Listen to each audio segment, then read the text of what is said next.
Państwa 8:34 minuty. Przypominam, że dzisiaj w parafii świętego Michała Bryszport kandydat gotowy. The sound of his voice filled listeners' homes for over 4 decades.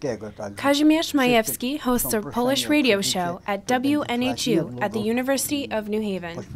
1973, my first broadcast was in November, so this year is going to be 42 years I'm on the radio.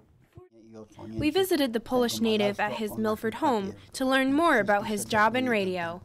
See, like even when my parents were still alive, my mother mentioned to me many times, she said, don't forget the Polish music is the most beautiful, you know. And so what's Polish is the best, you know. So I was following her advice, you know. And really, you know, I got into, and I'm still at the radio, I'm still playing Polish music. Majewski doesn't just play music, he also reaches out to the local Polish community. I do both, you know, I have guests coming, you know, once a while, and of course, interview once a while. I have like kids from New Haven, they coming to during Christmas time to sing the kolędy, the Polish carols. Andrzej Kownacki volunteers at the station. He spoke to us in Polish, and through our translation, here's what he said. This kind of communication is very needed and useful, and we hope it will be continued, and that someone will take Mr. Cazimir's place, that someone younger will help him. What listeners may not know is the remarkable journey Majewski took to get to Connecticut. He was born in the eastern part of Poland, close to the Russian border.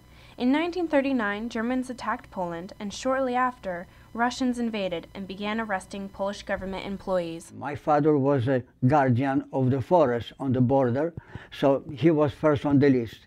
They took 1.5 million Polish people and shipped it to Siberia. His father joined the Polish army in 1942 and left to fight in Italy, never to be seen again. Majewski and his mother and brother escaped Siberia and migrated to refugee camps in Iran and India. Space filled quickly, and they were sent to yet another camp. So they shipped us to Africa. I ended up in Zambia, in the little place called Bwanamkuba, and I went to school there, Polish school. We were organized just like a little Poland. We were like 2,500 people there. We had school, we have teachers and everything. Casimir Majewski showed us pictures from his time as a teenager living in a refugee camp in Africa. How we go hunting for a lion. This is Mount of Kilimanjaro. According to Majewski, his father died fighting in Monte Cassino in Italy, and his mother died from disease in Africa.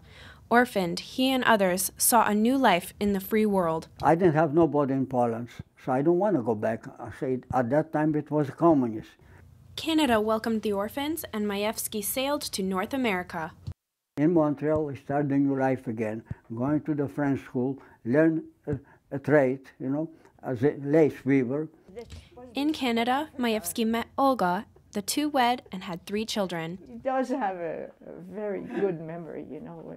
That's why he picks up languages, like he speaks French and English, and he picks it up just by ear. A job at American Fabrics in Bridgeport was his family's ticket to the United States in 1964. He retired 20 years later and spends his free time doing a hobby he loves. Casimir Majewski planned to retire 10 years ago, but has yet to find a replacement. Until then, listeners can tune in every Sunday morning for his Polish radio broadcast. This is Monica Zielinski reporting from West Haven.